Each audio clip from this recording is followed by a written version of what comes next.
Rise and Energize Her Morning Show is brought to you by Mogul TV Global Network, the #1 streaming TV network for positive programming in the Mid-Atlantic. To learn how you can energize your business and brand with media, visit www.themogulchannel.com. Stop playing small, it's your time to rise. Climbing to heights that you once denied.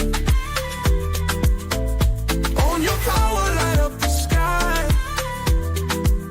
This is your moment, no need to hide. Stop playing smurfs, let your spirit roar. Open your wings and show the world more. No turning back, you're ready to soar. Stop playing small, what are you waiting for? Make your move.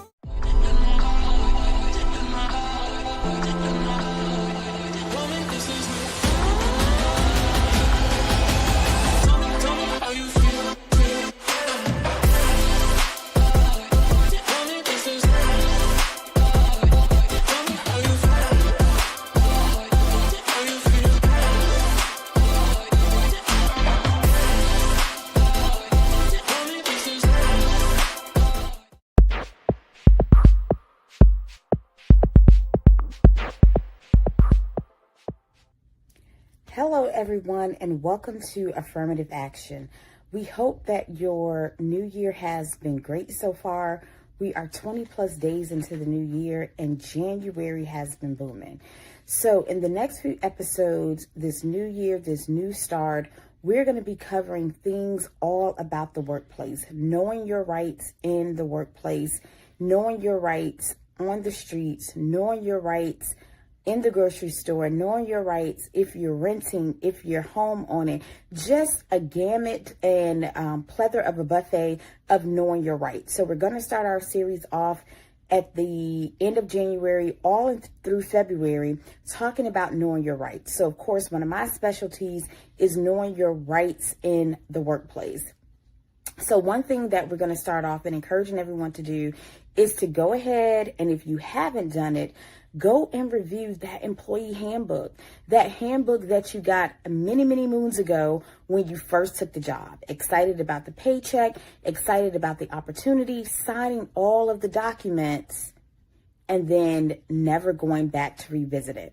So what I encourage people to do as an employee where you have no issues, no problems, everything is happy-go-lucky, that is the time to review, understanding, and knowing your employee handbooks. That is the first start, or one of the first bases to knowing what you signed up for and what your employer can and cannot do. So for the remaining days in the month of January, we're giving everyone the challenge of knowing your employee handbook. Go through that handbook from top to bottom. Some of the major topics that often come up in the labor area or labor sector of the law is, what do I do when I need MFLA? Right? I need to go out on leave, maternity leave, bereavement, all different types of leave. Knowing your rights, what can and cannot happen to you or your position while you're on FMLA. Can your employer contact you? Can you still be working? Can you lose your job? Can your position be taken away? Another thing is, what cannot do in regards to attendance. Know your employer's attendance policy. Know your employer's policy when it comes to misconduct and the punishment or levels of punishment that may come into play if you have been accused or you've been tagged with misconduct. Can you get immediately fired? Should there be a write-up? Is there progression of penalties, meaning that, hey, with this type of offense, the first thing should not be termination. There should be some type of warning. That is not always the case. So learning and understanding your levels of punishment or levels of admonishment or levels of termination. So those are some of the things that we're going to be covering for the next 4 weeks or so, or rather 4 episodes or so, just talking about knowing your rights in different arenas and different areas of life. And again, I will be bringing on speakers over the next 4 weeks, talking about rights when it comes to encountering law enforcement, talking about rights when it comes to being a tenant, talking about rights when it comes to different things as far as buying a car, certain types of insurance, if you buy a car and it breaks down, and what are your rights. So we're just going to cover a plethora of laws in knowing your rights. But for me, you're always going to hear from me on the level of knowing your rights in the area of employment. And so your challenge for the next week or before the next episode is go and read that handbook. Go read your employer's handbook, understand your rights, understand how your organization operates, understand your grievance procedure, understand the reporting procedure in the organization, in the agency, in the field, wherever you are working. Understand all of those things before an issue happens, or if you see an issue happening, you won't be trying to learn procedure at the same time as pursuing protocols or pursuing reporting. And then we're going to get into some legal things that govern most states. As you guys know, I am an attorney here in Virginia. I'm licensed in Virginia. However, I have a arsenal of attorneys in various other states who, if you have a question that I can't answer, I can definitely lead you to someone who likely can assist you in whatever your legal needs may be. So again, the next couple of episodes, we are going to be covering multiple areas, multiple topics of where you should and how you can understand, know your rights, and not just knowing, but know how to implement your rights when or if a situation comes. We hope that everybody's workplace is just perfect and you never have to have any type of employment issues. However, unfortunately, that is not always the case. And so we want people to be prepared and understand and knowing their rights. So again, I know I'm being repetitive, but again, for the next 4 weeks, next 4 episodes, we're going to be talking about knowing your rights. But for your homework or your assignment today, I'm encouraging everyone to go pull out that employee handbook that you signed off on or that was given to you when you were first hired, and also look for any updates. There are protocols and procedures that are supposed to take place when an employer makes changes to the handbook. Have you had an update?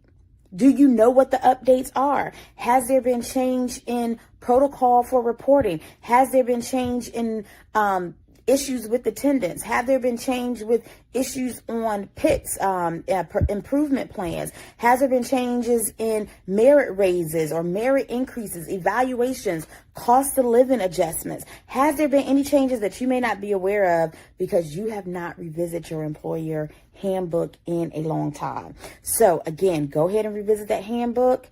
And then contact us if you have any questions. And if I can't help you personally, we will lead you in the right direction for you to get help. So again, get ready, get your pens, get your paper, stay tuned in. Over the next 4 weeks, we're going to be covering knowing your rights. I hope everyone is off to a great start of this new year of 2025.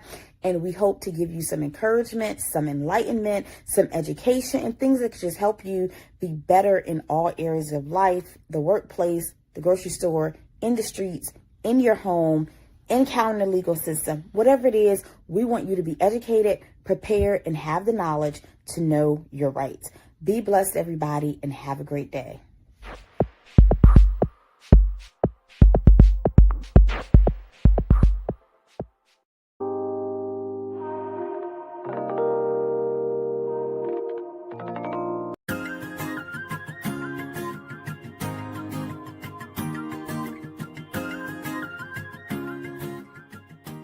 Good morning, girl. Get up and wash your face, where we focus not just on transforming from pain, but we're focusing on the place of healing. We're focusing on the good news, the victories, the progress that you've made, and the hope that comes with healing.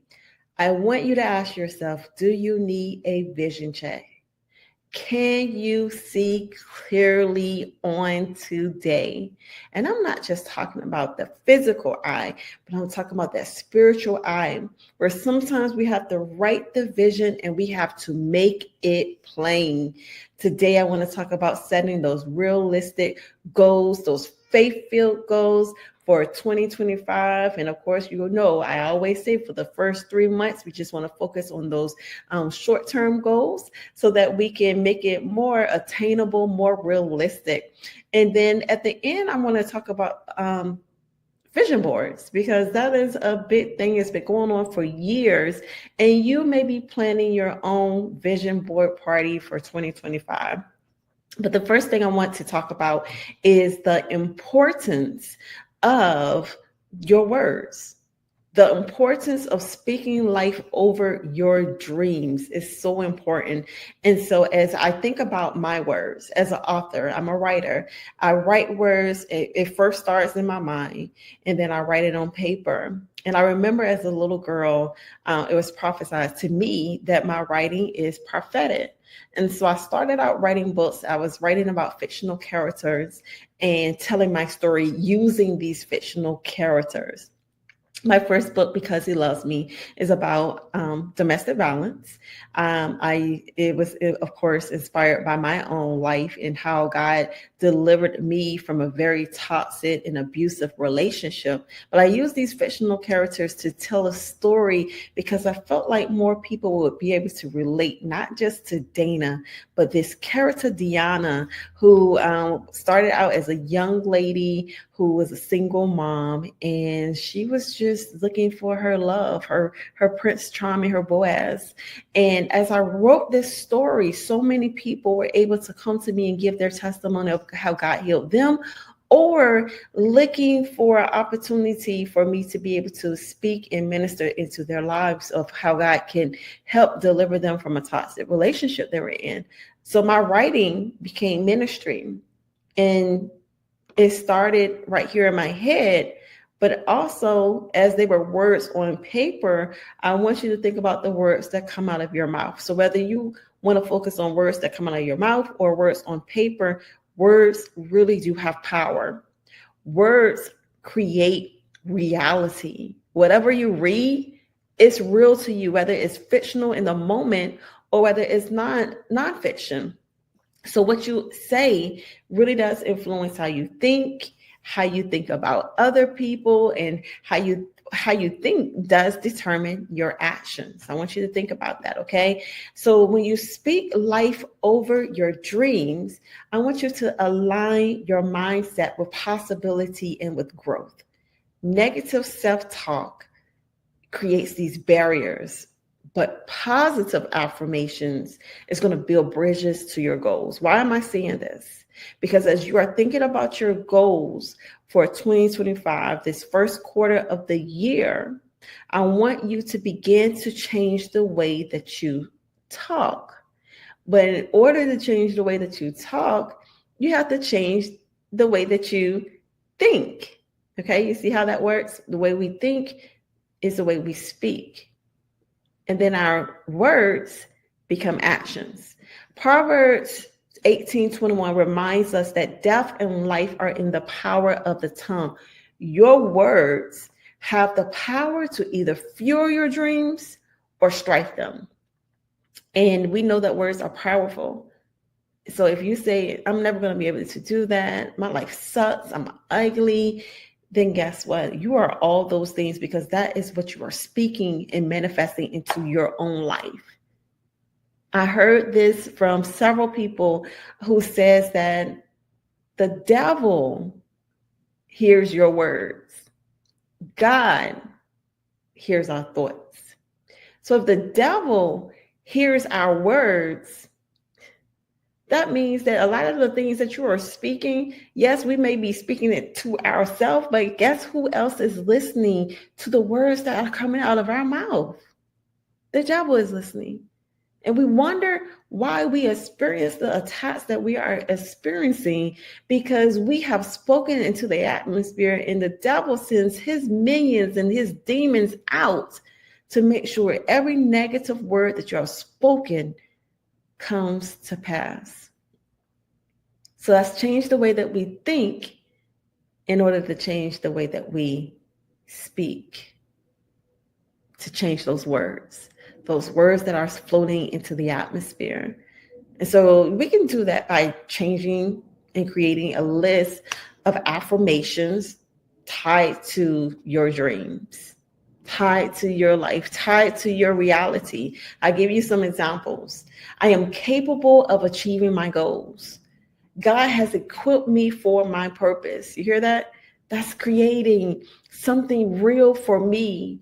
And if I focus on those words that God is equipping me for my purpose, what does that mean? That God is going to provide my every need, my resources financially. He's going to give me the space to do these things. He's going to connect me to the right people. And it begins to create this long list of new opportunities that I did not see, but now I see it because I can hear it first. And if I can hear it, then I can begin to see it. So let's talk about seeing those things, that visualization. I mentioned vision boards earlier because I want to challenge you all to even have a vision board party. It can be a virtual vision party, a board party, or it could be an in-person one with your closest family and friends. But as you do this, I want you to think about a vision board being powerful. It's more than just a collage of pictures because it's really a tool for visualization. It's going to be able to help you visualize your goals, focus your energy, and manifesting your dreams on the right things that God has for you. It's giving you the physical outlet that you need to put it on paper, giving you something tangible, because some of us need something tangible in order to believe it or even change the way that we think.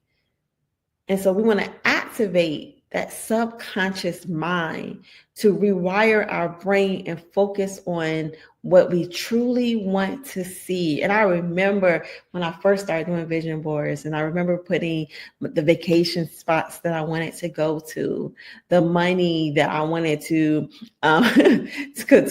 be in my bank accounts, to see the increase and to put my business up there. And most of those things, I'm walking in my truth. But sometimes we can get a little content with what we get and we forget what we need to continue to do in life, and which is to continue to speak life over our dreams, right? So it's not a one and done, but we got to keep going. But also every year creating new goals, or if we kind of like tap into some of our goals, what's the next step? So thinking about those action steps. And so while visualization is powerful, action is the key to success. You got to show up. You got to make movement. You got to take those action steps, because the vision board is going to inspire you to take the steps that's needed towards those goals. So I believe in you. Do you believe in yourself? Say it out loud. I believe in me. So girl, get up and wash your face and thank God that you get another opportunity to rise, reclaim, and renew your strength. I'll see you next time.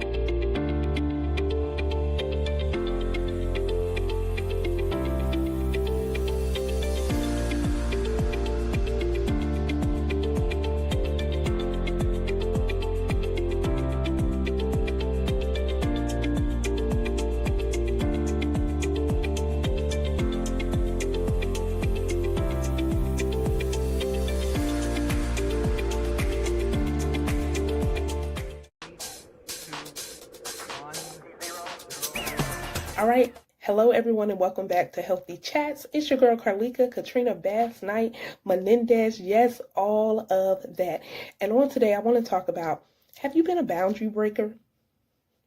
Ooh, okay. So let's dive on into this healthy, positive conversation. A lot of times we create boundaries and we are the ones that break them. You remember that boundary you set, I don't know, last week, 6 months ago, at the beginning of the year? And clearly you broke the boundary. So today I want to give you 3 steps, or 3 ways rather. Create positive boundaries. And then don't be a boundary breaker of the boundaries that you set for other people. Because if you don't respect the boundaries, no one else will. So 1, communicate clearly. How many times have we communicated what we really want, what we really need at the time and season in our life? Or have we been the people that assume that people should just know? Like, you should know what I felt when you said that. Or you should have known that I didn't like that. Or you should have, how many of us, I'm guilty of it, right? So learning to communicate clearly, learning to communicate your needs, learning to communicate the support that you need in this season, time and space in your life. Knowing your limits. A lot of times we exert ourselves way past our limits. The only person we taking the limits off is our daddy, God. Take the limits off of him. But ourselves, we are limited beings. We're not designed to keep going and going. We are not the Energizer Bunny, okay? You are not Superwoman or Superman. So you cannot save everyone, and everyone's problem is not your problem. So quit making it. So communicate clearly. This in turn will help prevent misunderstandings. Have you ever been misunderstood? Right? And then it helps you to set the expectations for mutual respect. So now that both parties, or all parties, I'll use my own household. So we came up with a system. Once I figured out by having a conversation, who likes to do what? Not that everyone couldn't do it, but okay, is washing dishes your favorite? Vacuuming your favorite? Mopping and cleaning the bathrooms your favorite thing to do?